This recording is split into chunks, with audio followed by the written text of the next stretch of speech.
Hello friends, smart study YouTube platform पर आपका स्वागत है। लास्ट हमने डिस्कस किया था इलेक्ट्रोस्टैटिक क्या होता है और कूलम्ब्स लॉ के बारे में। तो कूलम्ब्स ने हमने देखा था कि दो लॉ दिए थे। एक के अकॉर्डिंग था फर्स्ट लॉ कि सेम चार्जेस एक दूसरे को रिपेल करेंगे और डिफरेंट चार्जेस एक दूसरे को अट्रैक्ट करेंगे। लेकिन आखिर ये अट्रैक्ट और रिपेल करेंगे क्यों? तो आइए आज उसके बारे में जानें। कोई भी इलेक्ट्रोस्टैटिक चार्ज अगर रखा हुआ है तो उसके चारों ओर एक फोर्स एक्सपीरियंस होता है।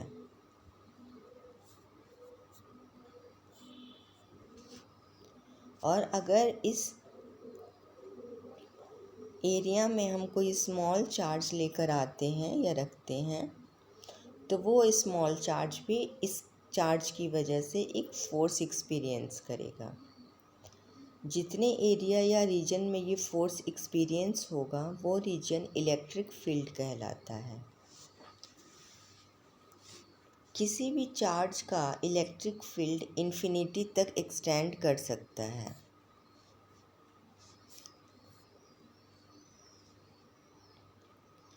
बट प्रैक्टिकली ऐसा पॉसिबल नहीं होता है। जैसे जैसे हम डिस्टेंस इंक्रीज करते हैं इसका इफ़ेक्ट कम होते जाता है और थोड़ी देर में ये वैनिश हो जाता है।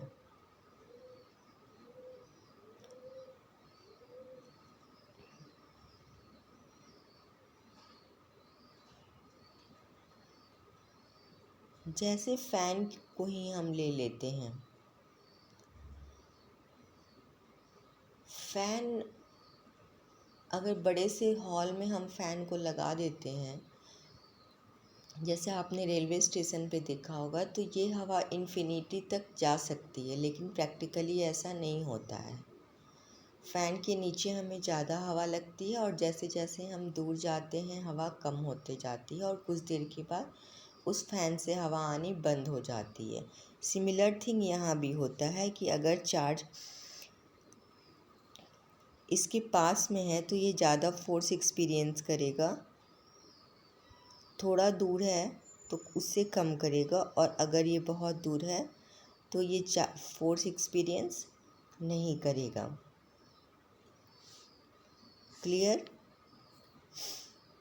इलेक्ट्रिक फील्ड का डिफिनीशन है the space in which a charge experiences a force is called an electric field और इलेक्ट्रोस्टैटिक फील्ड। बात वही है कि कोई भी चार्ज्ड पार्टिकल की वजह से जितनी दूर तक दूसरा चार्ज्ड पार्टिकल फोर्स फील करता है उसे हम इलेक्ट्रिक फील्ड बोलेंगे। इस इलेक्ट्रिक फील्ड को इमेजिनरी लाइन से रिप्रेजेंट करते हैं जिसे इलेक्ट्रिक लाइंस ऑफ फोर्स कहते हैं। Electric field around a charged body is represented by imaginary lines. जैसे हमने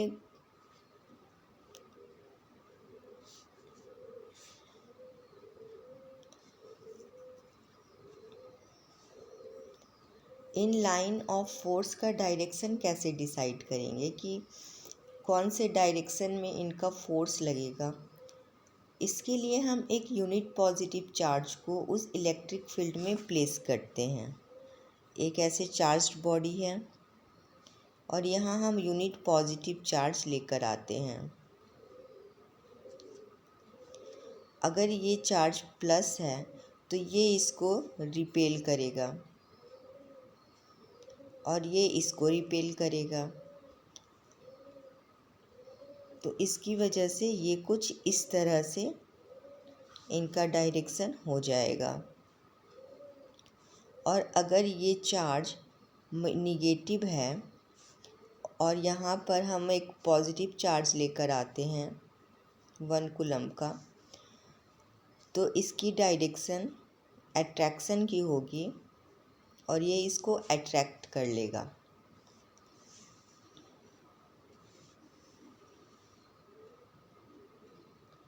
क्लियर? मतलब जो यूनिट चार्ज का डायरेक्शन होगा वही इलेक्ट्रिक फील्ड लाइंस का भी डायरेक्शन होगा।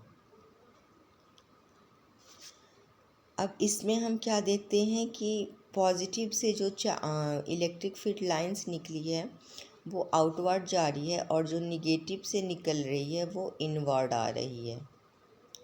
मतलब इलेक्ट्रिक लाइंस अगर यहाँ एक पॉजिटिव चार्ज रख रहे हैं और एक निगेटिव रख रहे हैं तो ये निगेटिव से निकलकर पॉजिटिव के साथ चली जाएगी।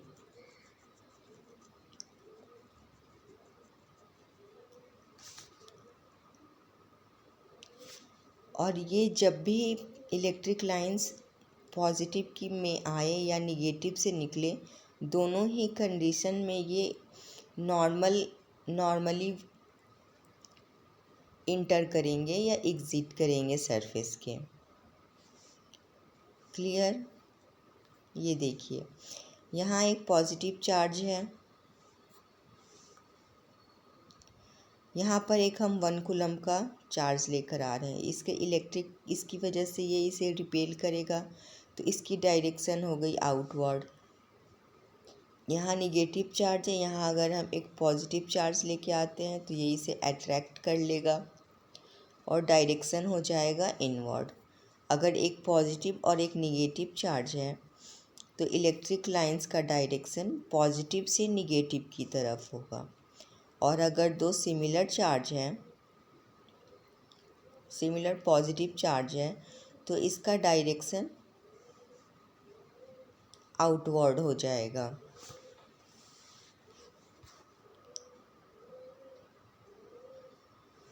क्लियर?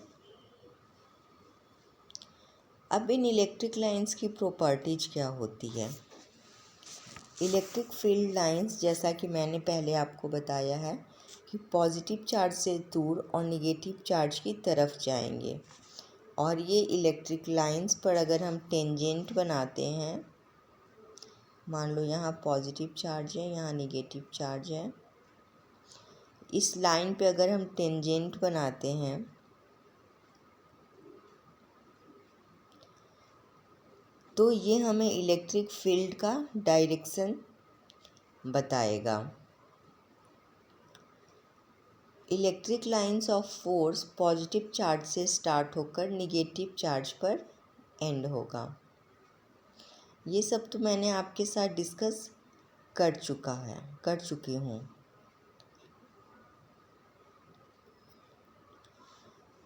किसी भी कंडक्टर के अंदर इलेक्ट्रिक फील्ड 0 होता है, मतलब इलेक्ट्रिक फील्ड सरफेस से स्टार्ट होता है, उसके अंदर नहीं होता है। और जब भी ये स्टार्ट होगा तो ये नॉर्मल सरफेस के नॉर्मल में होगा।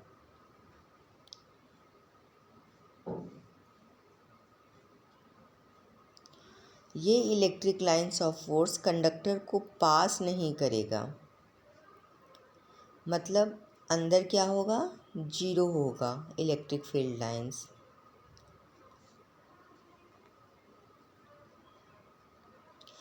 Electric field lines can never intersect each other, मतलब अगर दो इलेक्ट्रिक फील्ड लाइंस हैं तो ये एक दूसरे को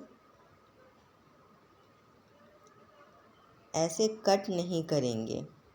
अगर कट करेंगे तो ये जो कटिंग पॉइंट है, मीटिंग पॉइंट है, वहाँ पे अगर हम टेंजेंट बनाते हैं तो हमें एक ही डायरेक्शन मिलेगा, लेकिन यहाँ पर इलेक्ट्रिक फील्ड लाइंस का 2 डायरेक्शन हो जाएगा जो पॉसिबल नहीं है।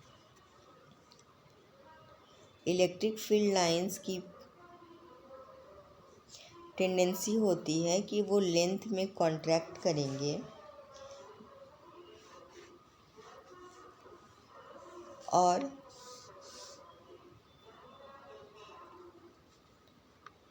Expand laterally. जो कॉन्ट्रैक्ट कर रहे हैं लेंथ में, इसका मतलब है कि ऑपोजिट चार्ज्ड पार्टिकल के बीच अट्रैक्शन होता है। और ये जो एक्सपैंड कर रहे हैं इसका मतलब ये हुआ कि ये लेंथ वाइज एक दूसरे से दूर होते जा रहे हैं। मतलब जो कॉन्ट्रैक्शन है वो अट्रैक्शन को बताता है और जो एक्सपेंशन है वो रिपल्सन को शो करता है। क्लियर। अब आते हैं इलेक्ट्रिक इंटेंसिटी क्या होती है। इलेक्ट्रिक इंटेंसिटी को हम फील्ड स्ट्रेंथ भी बोलते हैं और इसे हम कैपिटल ई से डिनोट करते हैं। किसी भी इलेक्ट्रिक फील्ड में किसी पॉइंट पर रखे हुए यूनिट चार्ज पर जो फोर्स लगता है उसे इलेक्ट्रिक इंटेंसिटी या फिर फील्ड स्ट्रेंथ कहते हैं। और इसका डायरेक्शन भी वही होगा जो उस पर लगने वाले फोर्स का होता है। मतलब इलेक्ट्रिक इंटेंसिटी ई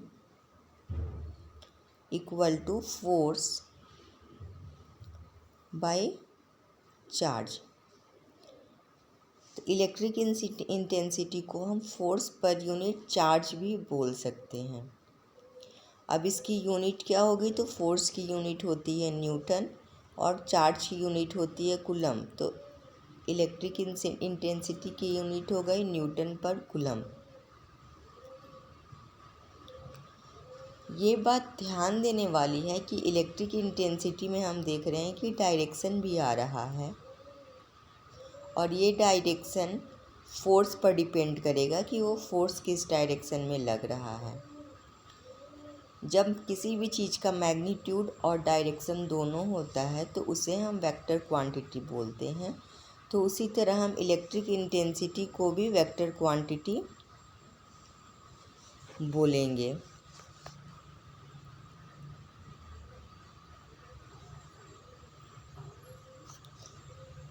ये लाइन मैंने आपको पहले बता दिया है कि इसकी डायरेक्शन भी है, जो फोर्स जिस डायरेक्शन में एक्ट करेगा उस डायरेक्शन में होगा।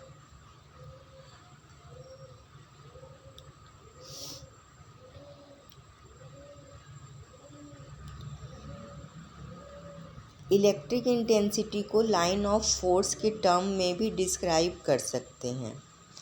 जहाँ लाइंस ऑफ फोर्स ज़्यादा होगा वहाँ इंटेंसिटी हाई होगी, और जहाँ लाइंस ऑफ फोर्स सेपरेटेड होगा, कम होगा, वहाँ इंटेंसिटी कम होगी।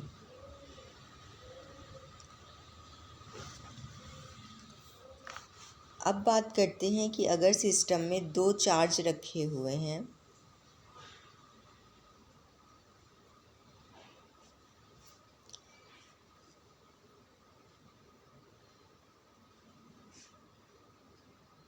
और उनके बीच का डिस्टेंस अगर d दिया हुआ है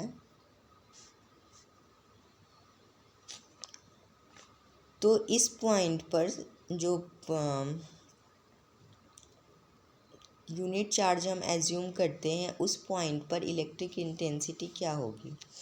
तो हम यहाँ देख रहे हैं सबसे पहले कि यहाँ एक पॉजिटिव चार्ज है और यहाँ भी पॉजिटिव चार्ज है, तो इसकी डायरेक्शन जो है वो आउटवर्ड हो जाएगी। अब इसे कैलकुलेट करने के लिए हम कूलम्स लॉ यूज करते हैं।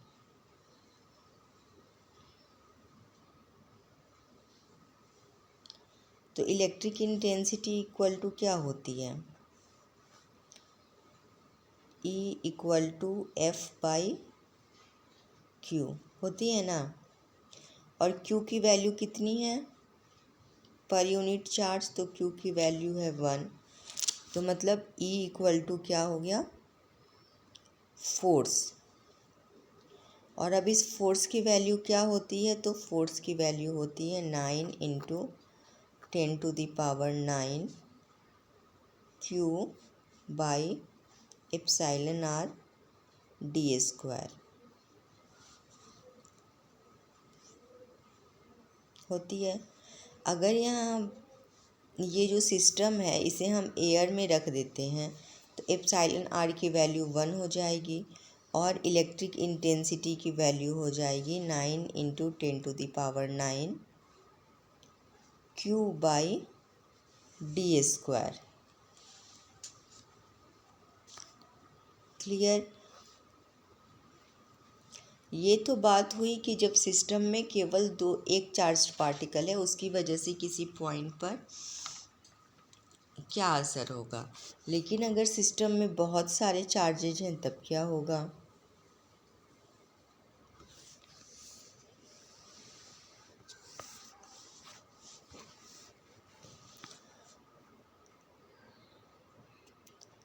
तो उस कंडीशन में किसी पर्टिकुलर पॉइंट पर इलेक्ट्रिक फील्ड इंटेंसिटी निकालने के लिए हम वहाँ सुपरपोजिशन प्रिंसिपल यूज करते हैं। मतलब पर्टिकुलर पॉइंट पर हर चार्ज की वजह से इलेक्ट्रिक इंटेंसिटी निकालकर, यहाँ अगर हमें निकालना है इलेक्ट्रिक इंटेंसिटी तो यहाँ पहले 1 कूलम का चार्ज प्लेस करेंगे। यहाँ अगर चार्ज Q1 है, यहाँ चार्ज Q2 है और यहाँ चार्ज Q3 है। इनके बीच का डिस्टेंस D1, D2 और D3 है। तो इलेक्ट्रिक इंटेंसिटी जो है E, ये E1, E2 और E3 सबका सम हो जाएगी। सुपरपोजिशन थ्योरम में तो हमने यही देखा था प्रिंसिपल में कि इसका हम वेक्टर सम लेते हैं। तो ये हो गई electric field intensity due to a group of point charges.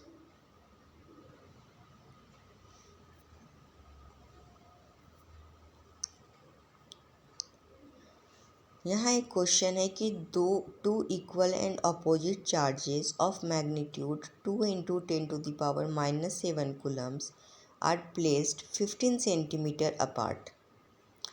Find magnitude and direction of electric intensity at a point midway between charges and also find force act on proton placed there। मतलब क्या हुआ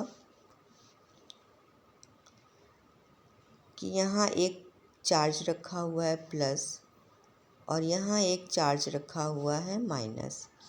इसके बीच की distance है 15 metre और इनका जो mid point है M, यहाँ पर हमें इलेक्ट्रिक इंटेंसिटी निकालनी है। तो सबसे पहले अगर यहाँ पॉजिटिव चार्ज है तो यहाँ भी पॉजिटिव 1 कूलम हम मान लेंगे, एक यूनिट चार्ज।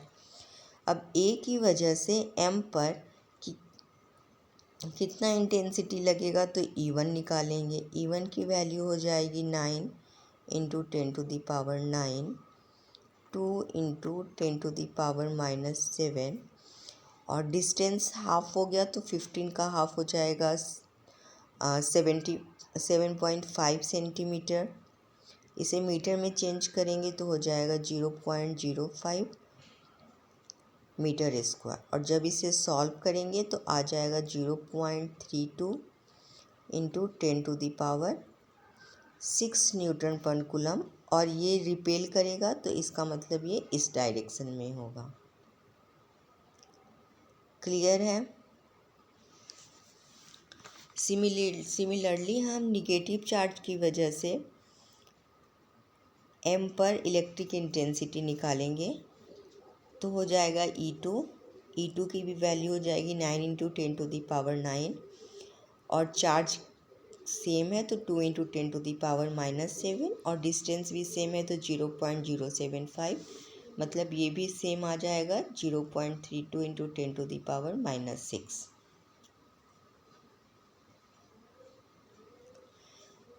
और ये पॉइंट चार्ज इसकी वजह से इसी डायरेक्शन में आपको एक्सपीरियंस करेगा फोर्स। तो दोनों की वजह से सेम डायरेक्शन में फोर्स एक्सपीरियंस हो रहा है। तो जो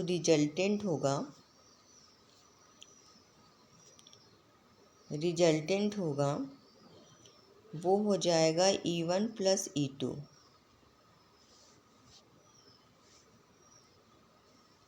और E1 और E2 दोनों की वैल्यू बराबर है तो इसकी वैल्यू आ जाएगी कितनी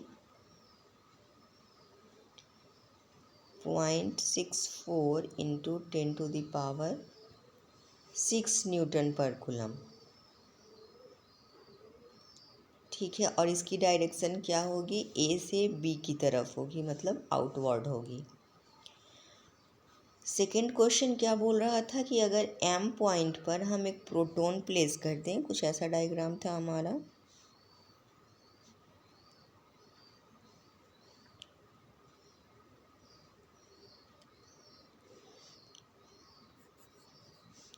कि m पॉइंट पर अगर हम एक प्रोटॉन प्लेस कर देते हैं तो उसको कितना फोर्स एक्सपीरियंस करेगा। तो फोर्स इक्वल टू क्या होता है, E इंटू क्यू। ई की वैल्यू हमने कितनी निकाली थी, तो 0.64 इंटू 10⁶, और प्रोटॉन पर चार्ज कितना होता है, तो 1.6 इंटू 10⁻⁻19। और जब इसे सॉल्व करेंगे तो आंसर आ जाएगा 1.024 इंटू, यहाँ लिख दे रही हूँ 1.024 इंटू 10⁻13 न्यूटन। क्लियर है। और फोर्स का डायरेक्शन भी सेम होगा क्योंकि प्रोटॉन जो होता है एक पॉजिटिव चार्ज है। Clear.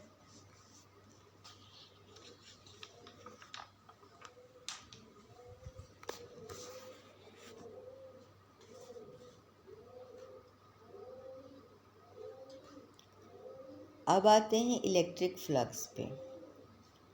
Electric flux electric line of force का मेज़र होता है, मतलब किसी भी एरिया से कितना इलेक्ट्रिक लाइंस पास कर रहा है वो इलेक्ट्रिक फ्लक्स कहलाता है। मतलब अगर एरिया से ज़्यादा इलेक्ट्रिक लाइंस पास कर रहा है तो उसे हम बोलेंगे कि इसका इलेक्ट्रिक फ्लक्स बहुत ज़्यादा है, और अगर कम इलेक्ट्रिक लाइंस क्रॉस करेंगी तो उन्हें हम बोलेंगे कि इलेक्ट्रिक फ्लक्स भी कम है। ठीक है। इलेक्ट्रिक फ्लक्स को हम इस टाइप के सिंबल से डिनोट करते हैं जिसे साई बोलते हैं।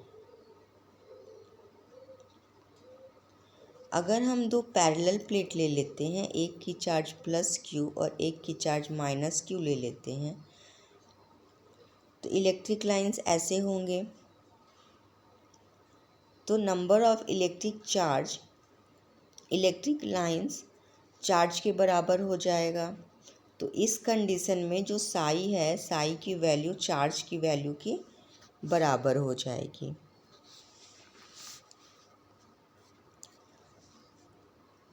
अब एक बात बताइए कि कोई भी एरिया ऐसे है और इसके पैरेलल से बहुत सारे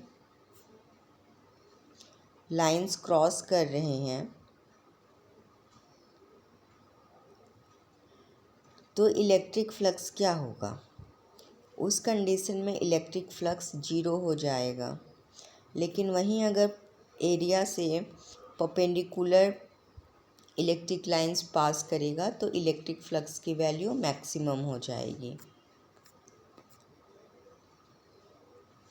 electric flux passing through a surface area has maximum value when the surface is perpendicular to electric field, and electric flux through the surface is zero when the surface is parallel to electric field।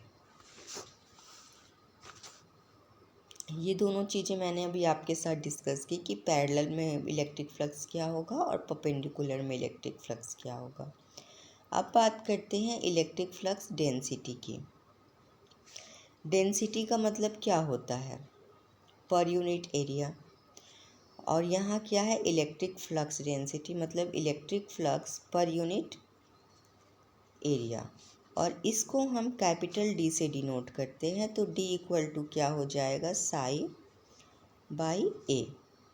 और unit क्या हो जाएगा, साई की unit charge के बराबर होती है तो कूलम, और एरिया की यूनिट मीटर स्क्वायर। ठीक है। अब इसका डेफिनेशन देखते हैं। Electric flux density at any section in an electric field is the electric flux crossing normally per unit area of that section। ठीक है। ये मैंने आपको बता दिया कि इसकी SI unit coulomb per metre square होती है। अब देखते हैं कि इलेक्ट्रिक फ्लक्स डेंसिटी और ई के बीच क्या रिलेशन होता है।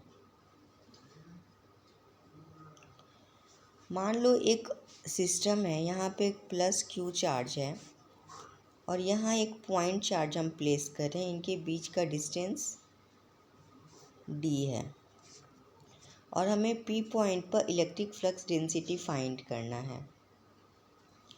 तो सबसे पहले यहाँ हम एक इमेजिन करेंगे, एक स्फीयर इमेजिन करेंगे जिसकी रेडियस क्या हो जाएगी, डी हो जाएगी। अब एरिया ऑफ स्फीयर क्या होगा,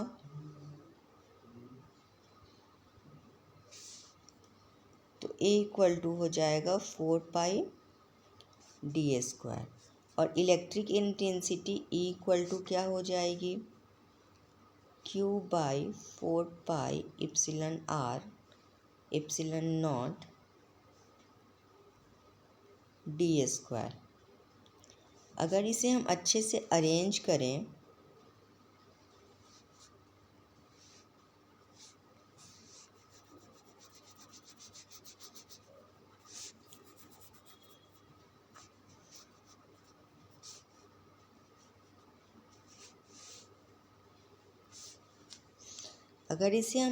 अरेंज करें तो इलेक्ट्रिक इंटेंसिटी क्या हो जाएगी, E equal to Q by 4 pi D square into 1/एप्सिलॉन naught epsilon R.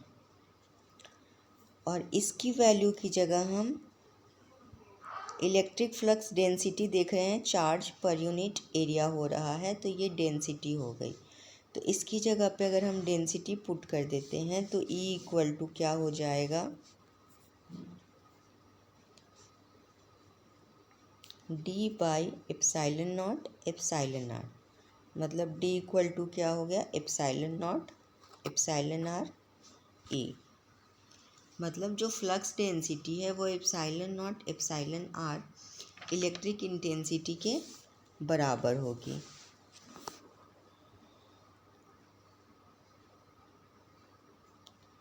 Electric flux density को इलेक्ट्रिक डिस्प्लेसमेंट भी बोलते हैं।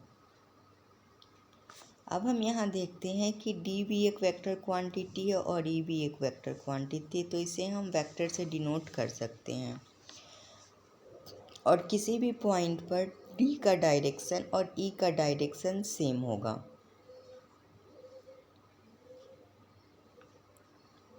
अगर इसे हम कांस्टेंट माने तो हम बोल सकते हैं कि D is directly proportional to E. Clear. अब आते हैं गॉसेस थ्योरम। इस थ्योरम के अकॉर्डिंग किसी भी क्लोज सरफेस जिसमें चार्जेज इनक्लोज्ड हों, उस सरफेस से जो इलेक्ट्रिक फ्लक्स पास होगा वो क्लोज्ड चार्जेज का अलजेब्रिक सम होगा।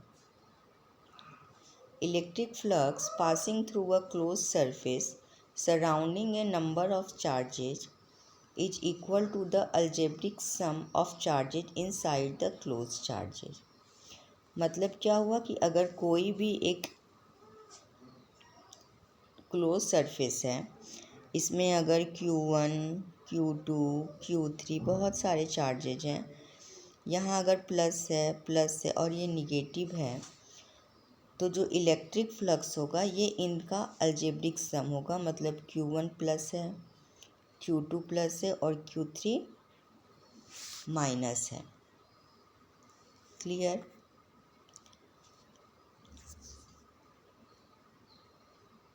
गॉसेस थ्योरम ये भी बोलता है कि लोकेशन ऑफ चार्जेस डिसाइड नहीं करते हैं फ्लक्स। अगर सेम चार्ज यहाँ है और अगर सेम चार्ज यहाँ है, तो दोनों का इलेक्ट्रिक फ्लक्स सेम होगा, बशर्ते दोनों एक क्लोज सरफेस होना चाहिए। Shape of the surface does not matter provided it is a closed surface. अगर सेम चार्ज ट्रायंगल शेप में क्लोज्ड है और सेम चार्ज स्क्वायर शेप में प्लेस्ड है, तो शेप का कोई मैटर यहाँ पर नहीं होता है। जितने चार्ज यहाँ पर हैं उतने ही चार्ज अगर यहाँ पर हैं तो दोनों का फ्लक्स भी सेम हो जाएगा। अब हम देखते हैं इसका प्रूफ।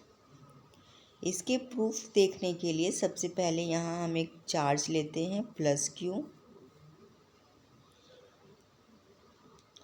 और इसे सेंटर मानते हुए R रेडियस पर अगर हमें R रेडियस का एक स्फीयर ड्रॉ करते हैं।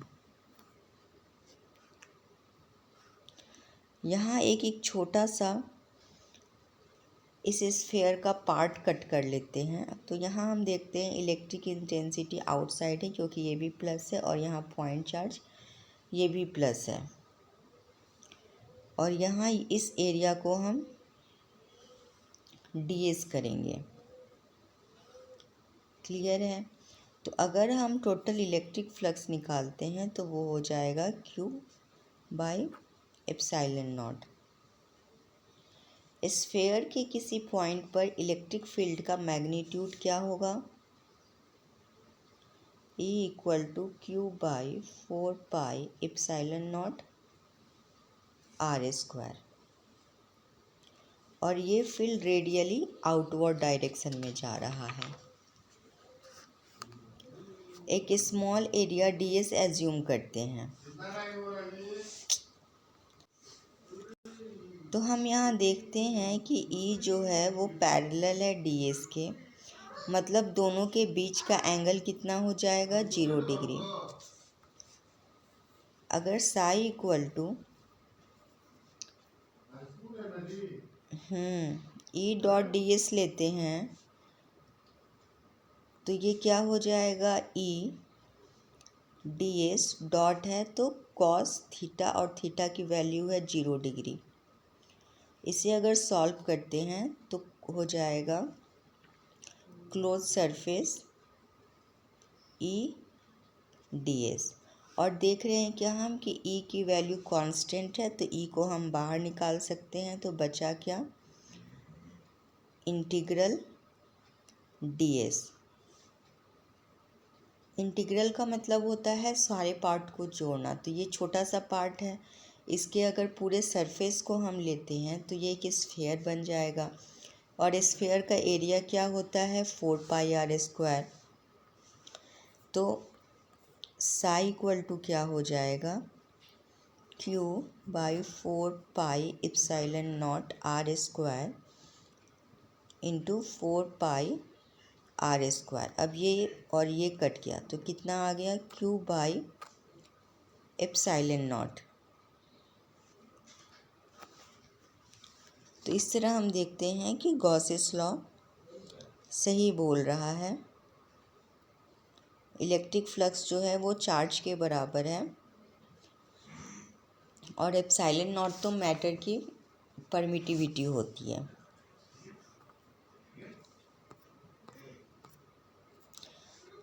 अब यहाँ एक क्वेश्चन है, a spherical surface 50 centimetre in diameter is penetrated by an inward flux uniformly distributed over the surface. The electric flux density being 2.5 into 10 to the power -7 coulomb per meter square. What is the magnitude and sign of charge enclosed by this surface? मतलब क्या हुआ कि एक charged surface है,